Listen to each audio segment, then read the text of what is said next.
반갑습니다. 오늘은 우리 한국의 자부심인 우리글 한글에 대한 이야기입니다. 오늘도 청아하고 깔끔한 다현이의 매력적인 목소리로 이어갑니다. 구독, 좋아요 꼭 누르시고 시작합니다. 저는 옥스퍼드 대학에서 언어학을 연구하고 있는 에밀리 왓슨입니다. 평소에는 조용한 연구실 안에서 책과 씨름하며 하루를 보내고 했습니다. 그날도 평범한 하루였어요. 책상 가득한 논문 더미 사이로 전화벨이 울렸습니다. 에밀리 박사님. 유네스코에서 연락이 왔습니다. 세계 문자 효율성 프로젝트를 맡아주실 수 있을까요? 조심스러운 목소리가 전해졌습니다. 순간 심장이 두근거렸어요. 이건 놓칠 수 없는 기회라고 생각했습니다. 저는 흔쾌히 수락했습니다. 세계의 모든 문자를 비교하고 가장 효율적인 체계를 찾는 일이라니. 학자로서 더없이 영광스러운 미션이었죠. 곧바로 연구팀을 꾸렸습니다. 전 세계 주요 문자 시스템을 분석하고 평가할 방법론을 짰습니다. 데이터 수집은 힘들었지만 보람 있었어요. 프랑스, 아르헨티나, 인도, 이집트, 중국, 일본 각국의 학자들이 함께했습니다. 모두 언어학계에서 내로라 하는 전문가들이었죠. 낮에는 열띤 토론을 벌이고 밤에는 방대한 데이터를 분석했습니다. 아침 해가 뜰 때까지 깨어있는 날도 많았어요. 이렇게 열정적으로 일하는 건 대학원생 시절 이후 처음이었습니다. 몇 달 후 드디어 첫 번째 결과가 나왔습니다. 회의실 스크린에 떠오른 그래프를 보는 순간 저는 숨이 멎는 것 같았습니다. 한글이 아랍 문자 로마자에 비해 낮은 평가를 받은 것입니다. 잠깐만요. 이게 정말 맞습니까? 저는 연구 데이터를 다시 확인했습니다. 여러 번 검토했지만 결과는 같았습니다. 컴퓨터 처리 효율성 상징 간소화 압축률 이 모든 기술적 지표에서 한글은 예상과 달리 중간 정도의 평가였습니다. 복잡한 디지털 환경에서의 활용도 면에서 더 낮은 점수를 받았어요. 팀원들도 당황한 얼굴이었어요. 회의실 안은 무거운 침묵에 휩싸였습니다. 우리가 설계한 평가 시스템에 문제가 있는 걸까? 아니면 한글이 정말 그렇게 효율적이지 않은 걸까? 질문은 꼬리에 꼬리를 물었습니다. 그때 스콧 브레너 박사가 냉소적으로 웃었습니다. 스콧은 하버드 출신으로 언어 데이터 처리에 있어선 최고의 권위자였죠. 그는 항상 영어 알파벳이 최고라고 주장해왔습니다. 에밀리 박사, 한글은 너무 단순하죠. 복잡한 현대 사회에 맞기에는 부족한 문자 아닐까요? 그의 목소리에는 승리의 기쁨이 묻어 있었습니다. 속이 부글부글 끓었습니다. 하지만 억지로 미소를 지으며 대답했습니다. 그래서 직접 가볼 겁니다. 한국에 가서 한글이 정말 어떤 문자인지 확인하고 싶어요. 내 직감은 이 데이터가 모든 것을 말해주지 않는다고 속삭이고 있어요. 스콧은 어깨를 으쓱했지만 저는 이미 마음을 굳혔습니다. 막연한 이론으로 평가하는 것보다 실제 한글이 어떻게 쓰이는지 확인해야 했습니다. 현장에서 보는 것만이 진실에 다가가는 길이라고 믿었어요. 어머니께 전화를 걸었습니다. 한국 출장을 가겠다고 말씀드리자 어머니는 걱정스러운 목소리로 물으셨습니다. 한국이라니. 멀고도 낯선 곳 아니니 거기까지 가야만 해. 어머니는 항상 제가 안전한 연구실에만 있길 바라셨죠. 현장 연구보다는 이론적 논문을 쓰는 걸 더 좋아하셨으니까요. 저는 단호하게 대답했습니다. 직접 눈으로 보고 손으로 느껴야만 알 수 있을 것 같았거든요. 언어는 살아있는 것이니까요, 엄마. 이번 출장이 내 연구 커리어에서 가장 중요한 순간이 될 것 같아요. 어머니는 한동안 침묵하시더니 따뜻한 목소리로 말씀하셨습니다. 그렇다면 꼭 가봐야겠구나. 항상 내 직감을 믿으렴. 곧바로 비행기 티켓을 예약했습니다. 런던 히드로 공항에서 인천행 비행기를 타기 위해 짐을 꾸리면서 저는 설렘과 불안이 교차하는 묘한 기분을 느꼈습니다. 내가 지금 하는 일이 정말 가치 있는 걸까? 데이터와 숫자로 이미 증명된 것을 굳이 현장에서 확인할 필요가 있을까? 머릿속은 온통 질문으로 가득했습니다. 짐을 싸면서 혼자 중얼거렸습니다. 진짜 진실은 데이터 속에만 있는 게 아니라고 믿었습니다. 한글 600년 전에 만들어진 문자 지금도 여전히 살아 숨쉬고 있다는 것, 그걸 제 두 눈으로 확인하고 싶었습니다. 13시간 동안 하늘을 날면서도 저는 눈을 붙이지 못했습니다. 한글 도대체 어떤 비밀을 품고 있는 걸까? 영어 알파벳, 아랍 문자, 히브리어 한자 다양한 문자 체계를 공부했지만 한글은 늘 특별했습니다. 자음과 모음의 완벽한 결합. 모든 발음을 표현할 수 있는 유연성, 단순하면서도 정교한 구조. 이 모든 특성이 어떻게 실생활에서 작용하는지 궁금했습니다. 비행기 창밖으로 어슴푸레 아침 햇살이 비칠 때쯤 대한민국 땅이 눈앞에 펼쳐졌습니다. 드디어 도착했어요. 제 마음은 기대감으로 가득 찼습니다. 서울의 스카이라인이 시야에 들어왔을 때 이상한 느낌이 들었어요. 마치 오래전부터 알고 있던 곳 같았습니다. 인천공항 활주로에 착륙하자마자 저는 또다시 심장이 쿵쾅거렸습니다. 이번 여행이 제 인생을 바꿔놓을지도 모른다는 예감이 들었거든요. 하지만 이 모든 이야기는 이제 시작에 불과했습니다. 공항 입국장으로 걸어 나오자마자 저는 확연히 다른 공기를 느꼈습니다. 낯선 나라지만 어딘지 모르게 친숙한 기운이 감돌았어요. 눈앞에 펼쳐진 커다란 안내판이 가장 먼저 시선을 사로잡았습니다. 한글, 영어, 중국어, 일본어 4가지 언어로 쓰여 있었지만 가장 눈에 띈 것은 단연 한글이었어요. 선이 분명하고 깔끔한 글자들, 복잡하거나 부담스럽지 않은 모양새였습니다. 저는 캐리어를 끌며 천천히 둘러봤습니다. 인천공항은 현대적이면서도 정돈된 느낌이었어요. 분명 전 세계 수많은 공항을 다녀봤지만 이런 정돈감은 처음이었습니다. 사람들은 분주하게 오가고 있었지만 어딘가 모르게 질서정연했어요. 입국 심사대 앞에서 줄을 서 있는 사람들, 안내 데스크에서 정보를 묻는 관광객들, 작별 인사를 나누는 가족들, 그 모든 풍경이 한데 어우러져 조화를 이루고 있었습니다. 한글은 공항 곳곳에 자연스럽게 스며 있었습니다. 출구 표지, 방향 안내, 카페, 메뉴판. 심지어 벽에 붙은 작은 공지문조차 읽기 편했습니다. 이건 단순한 친절 이상의 무언가였어요. 마치 글자 자체가 사람들에게 말을 걸고 있는 듯 했습니다. 제가 이해할 수 없는 언어였음에도 불구하고 어딘지 모르게 친근했어요. 택시 승강장으로 걸어가며 저는 스마트폰을 꺼냈습니다. 목적지는 서울대학교 언어학과였습니다. 정은교 교수님과의 미팅이 예정되어 있었거든요. 그분은 한국어와 한글을 연구하는 세계적인 석학이라 들었습니다. 이메일로만 연락을 주고받았지만 그분의 열정은 글자 너머로도 느껴졌어요. 택시를 잡고 문을 열었습니다. 운전석에는 백발이 성성한 기사님이 앉아 계셨습니다. 이름표에 적힌 이름은 황덕수였습니다. 주름이 깊게 패인 얼굴이었지만 눈빛은 맑고 또렷했어요. 그분의 손은 오랜 세월 핸들을 잡아온 듯 굵고 단단했습니다. 서울대학교 가주세요. 조심스럽게 한국어로 말했습니다. 기사님은 순간 눈이 동그래지더니 환하게 웃으셨습니다. 외국분이 한국어를 하시네요. 신기합니다. 그분의 눈빛에서 따뜻함이 느껴졌습니다. 마치 오래된 친구를 만난 것 같은 편안함이었어요. 저도 웃으며 인사를 건넸습니다. 사실 몇 마디 배워온 것뿐이었지만 기사님의 따뜻한 반응에 마음이 놓였어요. 저는 여행 전에 기본적인 한국어 인사말과 간단한 표현만 익혔을 뿐이었습니다. 안녕하세요, 감사합니다, 얼마예요, 이런 기초적인 말들 뿐이었죠. 그런데도 기사님은 마치 제가 큰 성과를 이룬 것처럼 기뻐해 주셨습니다. 차가 도로를 달리기 시작했습니다. 창밖으로 펼쳐지는 서울의 거리 풍경을 바라봤습니다. 커다란 건물들, 아기자기한 골목길들 모두 한글 간판으로 가득했습니다. 경제적 활기가 넘치는 도시였어요. 사람들은 분주하게 걸어다니고 있었고 차들은 질서 있게 도로를 달리고 있었습니다. 현대적인 건물과 전통적인 한옥이 공존하는 모습이 인상적이었어요. 흥미로웠던 건 복잡한 것 같으면서도 금방 익숙해진다는 점이었어요. 글자 구조가 단순해서 그런지 낯선 이름도 금세 머릿속에 들어왔습니다. 비비고, 스타벅스, 신한은행, 현대백화점, 반복되는 패턴을 발견하기 시작했어요. 비슷한 모양의 글자들이 규칙적으로 배열되어 있었습니다. 마치 수학 공식처럼 논리적이었어요. 황덕수 기사님은 수줍게 말을 이어갔습니다. 우리 어머니도 80 넘어서 한글 배웠어요. 3달 만에 신문도 읽고 카카오톡도 하십니다. 기사님의 목소리에는 자부심이 가득했습니다. 그분의 어머니는 일제강점기 시절에 태어나 정규 교육을 받지 못하셨대요. 하지만 한글의 과학적 체계 덕분에 노년에도 문해력을 갖출 수 있었던 겁니다. 저는 깜짝 놀랐습니다. 어머니가 80 넘어서 글을 배웠다니.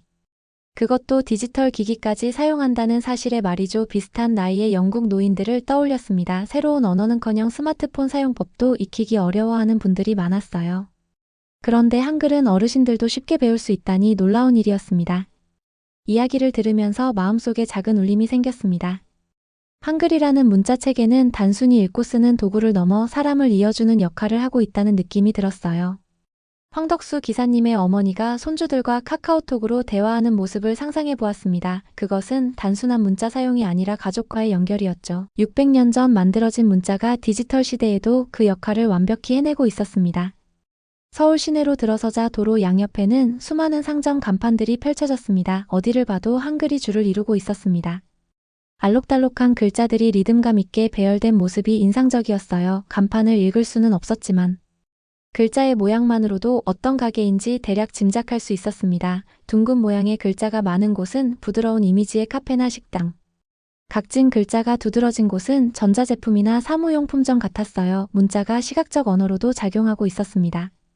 문득 이런 생각이 들었습니다. 영어 알파벳이나 아랍 문자였다면 과연 이렇게 따뜻하고 편안한 느낌이 들었을까? 다른 문자들은 보통 제각각 다른 형태를 갖고 있어서 시각적 통일감이 부족했어요. 하지만 한글은 기본 구조가 일관되면서도 다양한 조합이 가능해서 조화로움과 다양성을 동시에 갖추고 있었습니다. 택시는 점점 서울대학교 캠퍼스로 가까워졌습니다. 마음이 두근거리기 시작했습니다. 곧 정은교 교수를 만나게 되거든요. 한국어와 한글을 연구하는 세계적 석학이라고 들었기 때문에 기대가 컸습니다.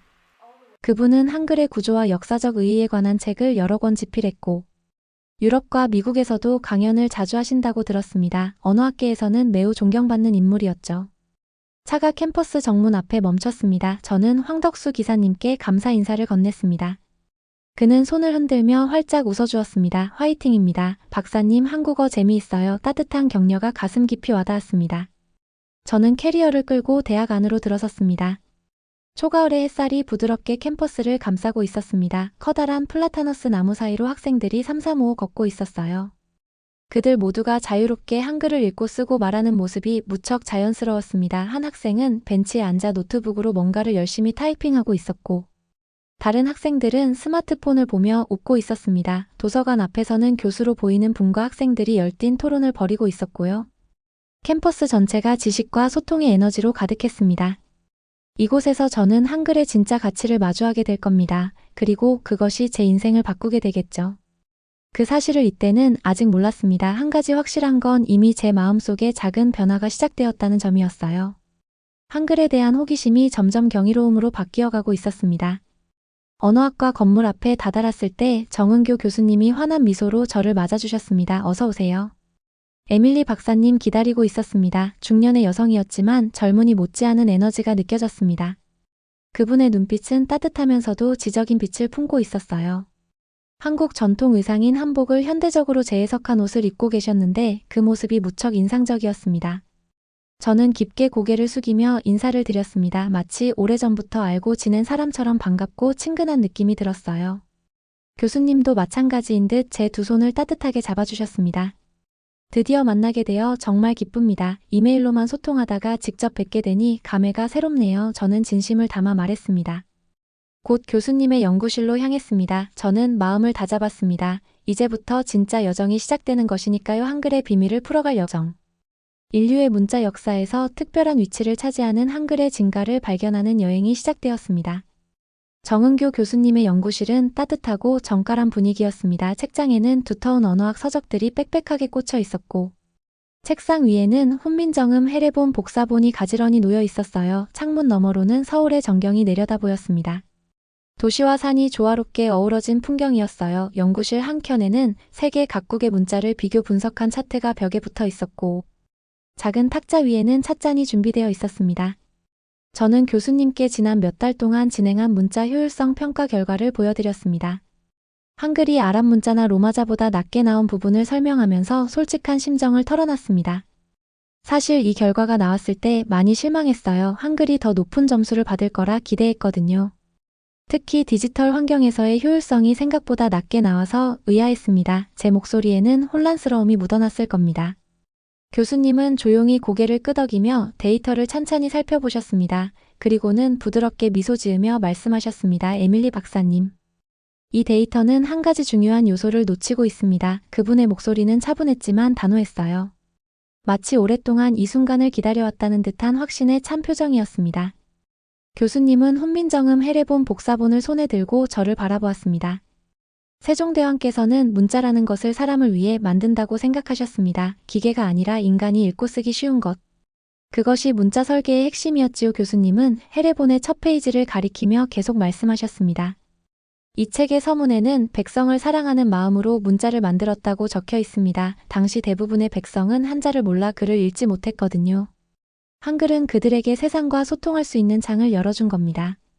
저는 고개를 끄덕였습니다. 머릿속이 복잡해졌습니다. 그동안 저는 컴퓨터 처리 속도와 데이터 압축률 같은 것만 따져왔거든요. 인간 중심의 관점으로 문자를 평가한 적은 없었습니다. 세종대왕의 이런 철학은 현대 디자인 원칙인 사용자 경험 중심 설계와도 맞닿아 있다는 생각이 들었어요. 600년 전에 이미 그런 생각을 했다니 놀라웠습니다. 교수님은 창가로 저를 데리고 갔습니다. 그리고 서울 시내를 가리키며 말했습니다. 저 도시를 보세요. 노인도 어린아이도 모두 자유롭게 글을 읽고 쓰죠. 그게 바로 한글의 진짜 힘입니다. 창문 너머로 바라본 서울은 활기찼습니다. 사람들은 각자의 길을 가고 있었지만 모두가 한글이라는 공통된 언어로 연결되어 있었어요. 노인들도 스마트폰으로 메시지를 보내고 길거리의 간판을 읽고 있었습니다. 아이들은 학교 가방을 메고 즐겁게 이야기를 나누며 걷고 있었고요. 저는 가슴이 뭉클했습니다. 뭔가 중요한 걸 깨달을 것 같았어요. 하지만 아직 완전히는 아니었습니다. 데이터에 익숙해진 제 머리는 여전히 의문을 품고 있었거든요. 정말 한글이 그렇게 특별한 문자인지 더 명확한 증거가 필요했습니다. 이론적인 설명보다 실제 사례를 보고 싶었어요. 정은교 교수님은 제안했습니다. 직접 시민들의 생활 속 한글을 체험해보는 게 어떻겠습니까? 노인복지관에 가보시죠. 그곳에서 한글의 진정한 가치를 발견하실 겁니다. 다음날 아침 교수님과 함께 광진구에 있는 노인복지관을 방문했습니다. 건물은 크지 않았지만 깔끔하고 현대적이었어요. 입구에는 디지털 배움터라는 한글 간판이 눈에 띄었습니다. 안으로 들어서자 놀라운 광경이 펼쳐졌습니다. 60에서 90까지 다양한 연령대의 어르신들이 컴퓨터와 태블릿 앞에 모여 열심히 무언가를 배우고 있었습니다. 강사로 보이는 젊은 여성이 앞에서 천천히 설명하고 있었어요. 스마트폰으로 은행 업무 보는 법을 가르치는 중이었습니다. 어르신들은 하나라도 놓칠세라 진지한 표정으로 화면을 응시하며 손가락으로 글자를 짚었습니다. 그 중에는 손떨림이 있는 분들도 있었지만 모두가 집중하고 있었습니다. 정은교 교수님은 어느 할아버지를 소개해 주셨습니다. 김용수 할아버지입니다. 올해 92세이신데 85세에 처음 한글을 배우셨어요. 지금은 카카오톡도 하시고 은행 앱도 사용하십니다. 할아버지는 머리가 희끗희끗한데도 눈빛만은 초롱초롱했습니다. 그분은 수줍게 웃으며 저에게 인사를 건네셨습니다. 외국에서 온 박사님이라고요? 반갑습니다. 한글 공부하러 오셨어요. 그분의 목소리는 나이에 비해 또렷했습니다. 저는 고개를 끄덕이며 영어로 통역해주는 교수님을 통해 대화를 이어갔습니다. 다 할아버지께서는 왜 그렇게 늦은 나이에 글을 배우기 시작하셨는지 여쭤봤습니다. 부끄러운 이야기지만 저는 일제강점기 때 태어나서 정규 교육을 받지 못했습니다. 평생 농사만 짓다가 도시로 이사 왔죠. 아들 며느리가 바쁘니까 저 혼자 있는 시간이 많았어요. 텔레비전만 보고 있자니 세상이 너무 좁게 느껴졌죠. 김 할아버지는 잠시 회상에 잠긴 듯 했습니다. 그래서 글을 배우기로 했습니다. 한글은 참 신기해요. 자음 모음만 알면 금방 읽을 수 있거든요. 아야 어여 이렇게 기본만 알면 되니까 할아버지는 손가락으로 공중에 한글 자모를 그리며 설명하셨습니다. 나이가 많아도 배울 수 있었던 이유는 한글이 논리적이고 체계적이기 때문이라고 하셨어요.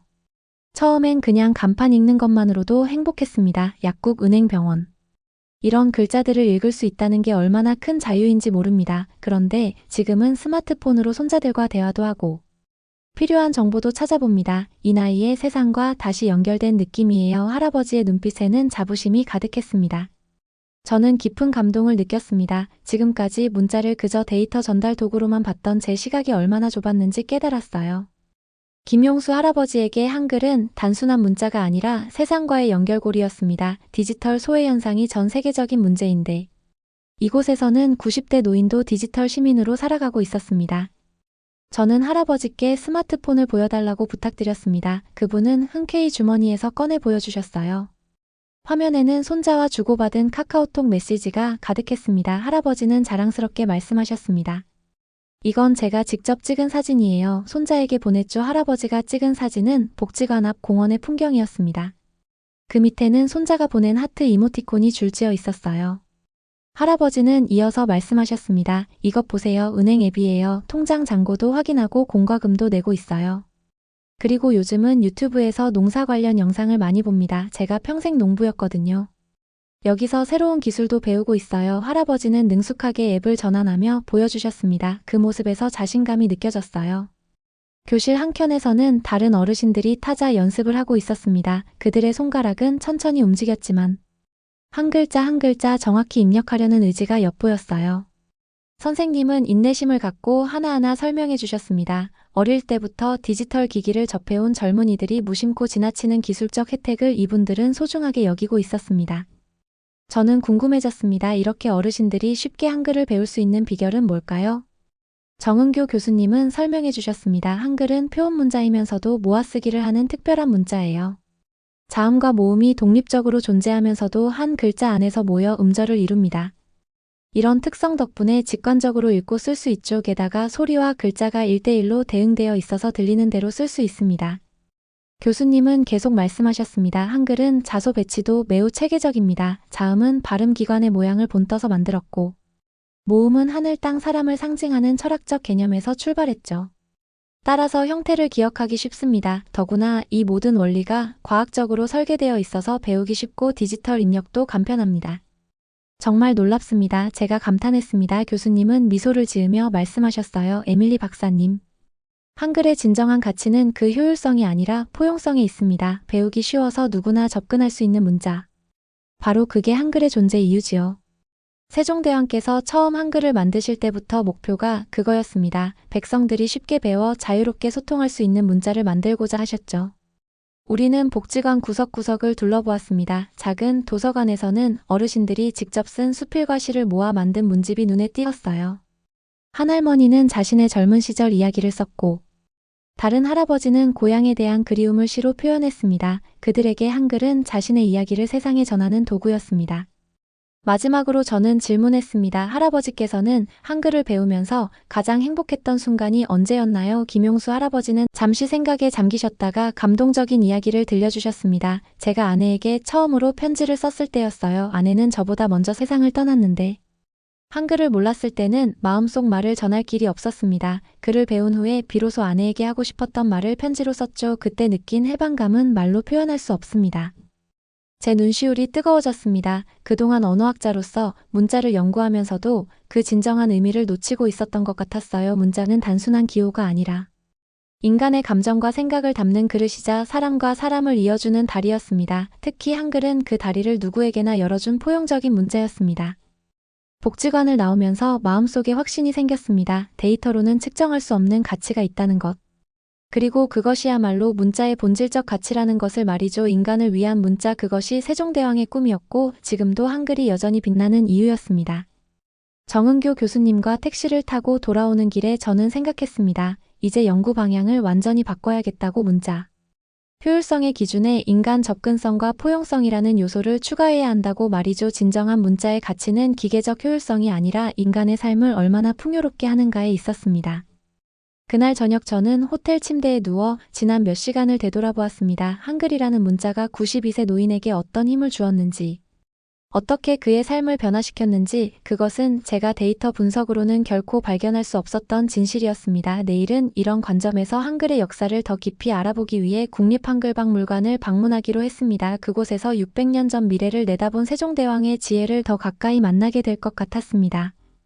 다음 날 아침 저는 설렘을 안고 국립한글박물관으로 향했습니다. 현대적인 건물이 눈앞에 펼쳐졌고, 입구에는 훈민정음 4글자가 크게 새겨져 있었습니다. 박물관 안으로 들어서자 한글의 역사가 시간순으로 전시되어 있었어요. 훈민정음 해려본의 복제본이 가장 먼저 눈에 들어왔습니다. 전시 해설사로 일하는 김민지 씨가 안내를 맡아주셨습니다. 그녀는 열정적으로 설명을 이어갔습니다. 세종대왕께서는 문자를 디자인할 때 인간의 발음 기관을 면밀히 관찰하셨습니다. 자음 기역은 혀뿌리가 목구멍을 막는 모양, 니은은 혀가 위신몸에 닿는 모양, 미음은 입술 모양을 본떴죠. 게다가 발음이 비슷한 글자는 획을 더해 표현했어요. 기역에서 키읔으로 디귿에서 티읕으로 말이죠. 저는 감탄했습니다. 이건 현대 디자인 원칙에도 부합하는 체계적인 접근법이었습니다. 직관적이고 논리적인 설계가 15세기에 이루어졌다니 놀라웠어요. 더구나 당시 세종대왕은 문맹퇴치라는 현대적 개념을 이미 실천하고 있었던 겁니다. 박물관을 둘러보며 한글의 발전 역사도 보았습니다. 일제강점기 때 우리말 지키기 운동부터 컴퓨터 시대의 한글 입력 방식까지 시대에 따라 한글이 어떻게 진화해왔는지 한눈에 볼 수 있었어요. 특히 인상적이었던 것은 한글이 디지털 시대에 얼마나 잘 적응했는지를 보여주는 전시였습니다. 디지털 한글관에서는 다양한 폰트와 입력 방식이 전시되어 있었습니다. 특히 컴퓨터 자판 배열이 얼마나 효율적으로 설계되었는지 설명하는 부분이 흥미로웠어요. 모음은 오른쪽, 자음은 왼쪽으로 나눠 양손을 고르게 사용하도록 만든 천지인 자판. 하나의 키에 여러 글자를 배치해 효율성을 높인 나랏글 자판 등 한글의 구조적 특성을 살린 다양한 입력 방식이 소개되어 있었습니다. 전시장 한편에서는 한글과 인공지능에 관한 특별전이 열리고 있었습니다. 한글이 AI 학습에 얼마나 효율적인지 보여주는 데이터가 있었어요. 놀랍게도 한글은 구조가 규칙적이고 논리적이어서 AI가 학습하기 좋은 문자였습니다. 같은 학습 시간을 주었을 때 한글 인식률이 다른 문자보다 월등히 높았던 거죠. 이 전시를 보는 순간 제 머릿속에 번쩍 아이디어가 떠올랐습니다. 문자 효율성 평가에 새로운 기준을 추가하자. 바로 학습 용이성과 AI 호환성이었습니다. 이것은 디지털 시대에 매우 중요한 요소였어요. 데이터 처리 속도만으로는 문자의 진정한 가치를 평가할 수 없다는 사실을 깨달았습니다. 박물관을 나와 곧바로 정은교 교수님께 전화를 걸었습니다. 새로운 실험을 제안하고 싶었거든요. 교수님은 저의 아이디어에 큰 관심을 보이셨습니다. 그리고 도움을 주실 연구팀을 소개해 주셨죠. 서울대 컴퓨터공학과 이태영 교수님이었습니다. 다음 날 저희는 실험 계획을 세웠습니다. 세 가지 측면에서 문자 효율성을 새롭게 평가하기로 했어요. 첫째, 학습 용이성, 외국인이 각 문자를 얼마나 빨리 배울 수 있는지 측정하는 것. 둘째, 디지털 입력 효율성, 스마트폰과 컴퓨터에서 얼마나 빠르게 타이핑할 수 있는지 평가하는 것. 셋째, AI 학습 효율성, 인공지능이 각 문자를 얼마나 정확하게 인식하는지 비교하는 것이었습니다. 일주일간의 준비 끝에 우리는 실험을 시작했습니다. 전 세계 50명의 자원자들이 참여했고 10개국 언어와 문자를 비교했습니다. 결과는 충격적이었습니다. 한글은 학습 속도에서 압도적 1위였습니다. 평균 8시간 만에 기초를 익힐 수 있었죠. 로마자는 15시간, 아랍 문자는 22시간, 한자는 무려 85시간이 걸렸습니다. 디지털 입력 속도에서도 한글은 상위권이었습니다. 특히 스마트폰에서의 입력 속도는 가장 빨랐어요. 모음과 자음의 조합이 논리적이고 일관되어 예측 텍스트 기능이 효율적으로 작동했기 때문입니다. 또한 AI 학습 측면에서도 한글은 최고의 성적을 거뒀습니다. 같은 양의 데이터로 학습했을 때 인식 정확도가 가장 높았던 거죠. 이 결과를 정리한 보고서를 작성하는데 꼬박 이틀이 걸렸습니다. 저는 흥분된 마음으로 스콧에게 화상회의를 요청했습니다. 그는 여전히 자신만만한 표정이었지만 제가 새로운 데이터를 보여주자 점점 표정이 굳어졌습니다. 결국 그는 인정할 수밖에 없었습니다. 한글이 디지털 시대에 가장 적합한 문자라는 사실을. 보고서가 유네스코에 제출되자 반응은 폭발적이었습니다. 세계 각국의 언어학자들이 관심을 보였고 실리콘밸리의 IT 기업들도 주목했습니다. 구글과 애플은 한글의 조합 원리를 AI 언어 모델에 적용하는 연구를 시작했다고 발표했습니다. 메타는 한글 원리를 활용한 새로운 메타버스 소통 도구 개발 계획을 밝히기도 했죠. 전 세계 주요 대학에서는 한글 특강 요청이 쇄도했습니다. MIT, 옥스퍼드, 하버드, 소르본 대학 등에서 강연 초청이 이어졌습니다. 저는 어머니께 영상통화로 연락드렸습니다. 영국에 계신 어머니는 제 모습이 TV에 나온 것을 보고 자랑스러워하셨어요. 에밀리, 네가 정말 중요한 발견을 한 것 같구나. 한글이 그렇게 특별한 문자였다니 놀랍구나. 어머니의 말씀에 저는 행복한 미소를 지었습니다. 마침내 유네스코는 한글을 디지털 시대 최고의 문자로 공식 지정했습니다. 시상식은 한국 서울에서 열렸고 저는 영예로운 연구상을 받았습니다. 하지만 제게 가장 큰 보상은 따로 있었습니다. 바로 김용수 할아버지가 보내주신 손글씨 편지였어요. 그 편지에는 이렇게 쓰여 있었습니다. 에밀리 박사님, 당신 덕분에 이 늙은이의 배움이 세계에 알려졌습니다. 한글은 저에게 새 삶을 주었습니다. 감사합니다. 시상식 다음 날 저는 세종대왕 동상 앞에 섰습니다. 600년 전 인간을 위한 문자를 만들겠다는 한왕의 꿈이 지금 디지털 시대에도 빛나고 있었습니다. 저는 그 앞에서 조용히 다짐했습니다. 세종대왕님, 저도 언어학자로서 인간을 위한 기술과 혁신을 만드는데 평생을 바치겠습니다.